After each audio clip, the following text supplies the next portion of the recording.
বাংলাদেশ একটি বড় victim money laundering এ। আমাদের দেশে ব্যাংকিং খাতে কতিপয় পরিবার বা গোষ্ঠী মানি লন্ডারিং করে সম্পদ চুরি করে বাইরে নিয়ে গেছে। দেশ থেকে গত 15 বছরে প্রায় 5 লাখ কোটি টাকা পাচার হয়েছে। এর মধ্যে চট্টগ্রামের বড় শিল্প গ্রুপ আছে।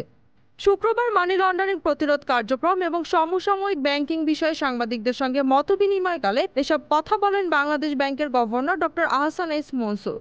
দেশের ব্যাংকিং খাতে কয়েকটি পরিবার বা গোষ্ঠী মানি লন্ডারিং করে সম্পদ চুরি করে দেশের বাইরে নিয়ে গেছে। আমরা সেই সম্পদ ফিরিয়ে আনার চেষ্টা করছি উল্লেখ করে গভর্নর বলেন, প্রথমে সম্পদগুলো ফ্রিজ করার চেষ্টা করব।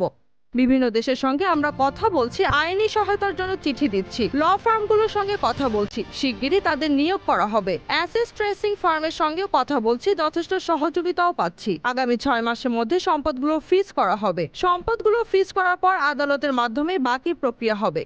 তিনি আরো বলেন, পাচার হওয়া অর্থ ফেরত আনার যে উদ্যোগ তা বাংলাদেশের জন্য একেবারেই নতুন। এটি দেশের আইনে নয়, বিদেশের আইনের সঙ্গে সংযোগ করে করতে হবে। কোথায় কি আছে সেই তথ্য আগে আনতে হবে। Z news, Dhaka.